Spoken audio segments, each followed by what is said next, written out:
What cannot do does not exist. What a Roy cannot do does not exist. My name is Jemima and I'm making this testimony from Abuja.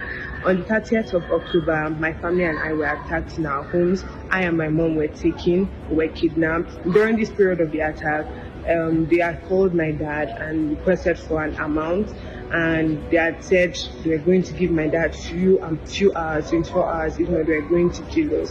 So, when we were with the kidnappers during this period, one of the kidnappers just wanted to kill. We was like, let's just kill these people because they've already paid us for organs. But you know what? I kept praying in my heart. I kept on believing in God that God would do something. And you know what? Where Pastor will always say, if you do not have faith, my faith will stand for you. So I held on to that faith.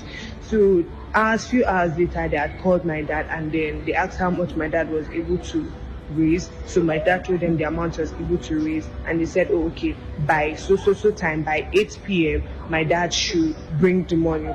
So by 8 they had called. My dad had called, pleading for more time, because at this time banks were closed.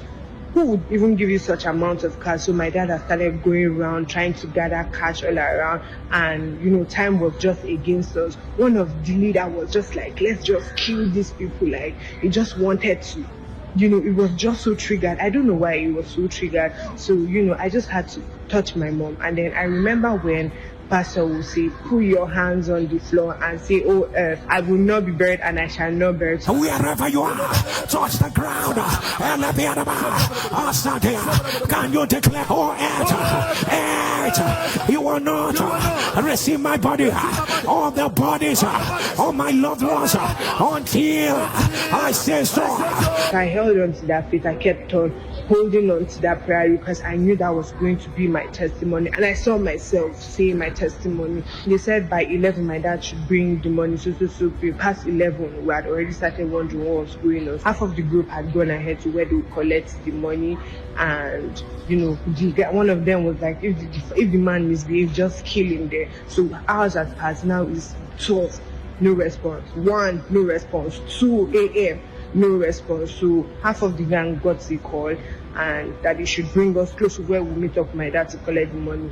So we had started going there, and lo and behold, on getting there we saw that the rest of the gang were acting so angry, so agitated, like, oh, so your father thinks he's smart. He thinks that, oh, he could outsmart us. We had agreed. He switched off his phone. We're like, switch off phone. Like, how can daddy switch off his phone? Like, how would daddy switch off his phone in this kind of situation? So immediately I'm like, no, his phone, he didn't switch off his phone. I'm sure his battery must have died. And one of them was like, okay, this is what's going to happen. We'll allow your mom go. Then the next morning we would call and tell her where to bring the money, because they're going to go with me. We're going to move into another new location.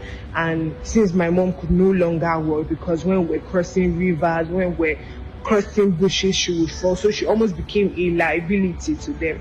So we had started moving on, and about a few hours into moving into a different bush, all of a sudden they just stopped.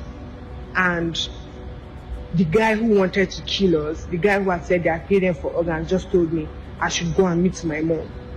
I'm like, wait, is this real? Like, is this a dream? Like, just like that. Already God has started, we have started praying for confusion. God should cause chaos in the midst of these people. God caused confusion, and He just told me to go.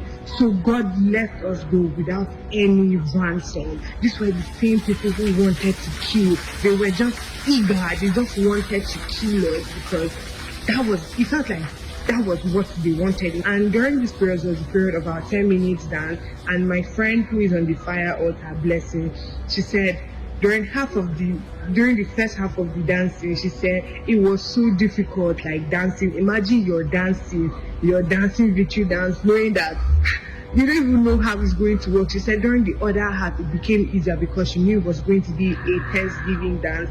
I just want to thank God. I always knew I would say my testimony, but I never knew what that testimony would be like. I've been on the fire altar since January 2023, and ever since then my life has changed. I am a living testimony of God years, and God sees His children. Indeed, God shielded us. I just want to say thank you to my friend, because she also wrote congratulations, Jemima and Amo have been released. I just want to thank Pastor Jerry, Pastor Ogoro, Pastor Okay, all NFPPDs. We they pray, they show what God cannot do does not exist, what error cannot do does not exist.